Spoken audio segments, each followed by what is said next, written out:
Bismillahirrahmanirrahim. Assalamualaikum warahmatullahi wabarakatuh. Saya atas nama Abdurrafiq Al-Ghazali, mahasiswa IKIP Budi Utomo Malang, jurusan Bahasa dan Sastra Indonesia angkatan 2019. Pada kesempatan kali ini saya akan memaparkan hasil UAS saya untuk memenuhi mata kuliah sintaksis. Maka dari itu saya akan langsung saja memaparkannya. Yang pertama yaitu definisi sintaksis. Sintaksis adalah studi dan aturan hubungan kata antara satu sama lain sebagai penyatuan ide dan sebagai bagian dari struktur kalimat. Pembelajaran dan struktur kalimat. Singkatnya, sintaksis adalah studi tentang pengumpulan dan interkoneksi antara kata-kata, frase-frase, klausa-klausa, dan kalimat. Kata sintaksis berasal dari Yunani yakni sun serta tatin yang memiliki arti menempatkan. Dengan demikian, kata sintaksis ini secara etimologis mengumpulkan kata menjadi kelompok kata atau kalimat.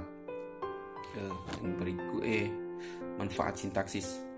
Untuk mengetahui keterterimaan kalimat, dengan demikian kalimat dapat dianalisis bukan saja dari unsur fungsi struktur kalimat, melainkan juga dapat dianalisis secara bersama-sama dengan kategori dan peran kalimat. Yang kedua, frasa edosentris merupakan frasa yang unsur pusatnya dapat menggantikan unsur tertentu.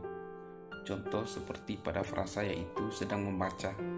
Kata membaca mempunyai peran sebagai frasa edosentris karena jika kata sedang dihilangkan, maka kata membaca bisa mengganti kata tersebut. Yang berikut yaitu kalimat transitif. Adalah sebuah klausa yang subjeknya melakukan perilaku atau tindakan secara langsung terhadap objeknya. Atau dengan kata lain, kalimat ini adalah kalimat aktif yang membutuhkan objek dalam aktivitasnya.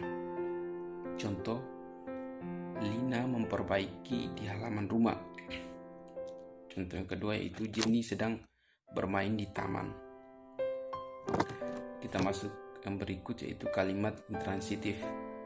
Adalah jenis kalimat aktif yang tidak memiliki objek di dalam kalimatnya dan tidak bisa dirubah dalam kalimat pasif. Contoh, Fija sedang berlari dengan cepat.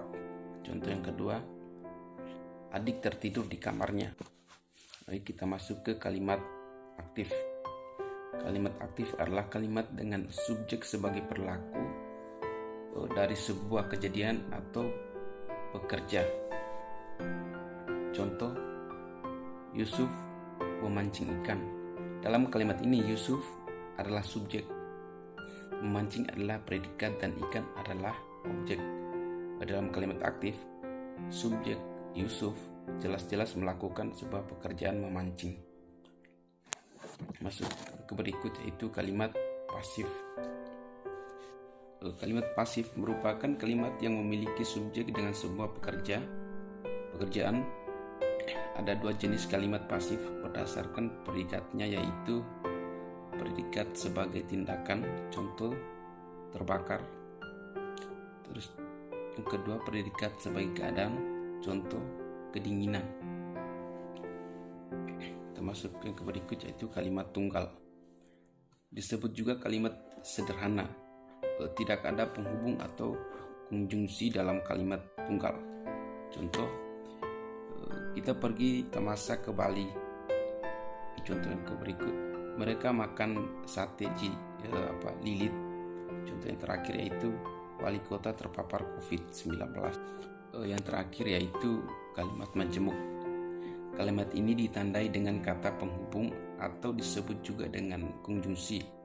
Jenis kalimat ini lebih kompleks karena memuat lebih dari satu klausa dan kalimat dasar.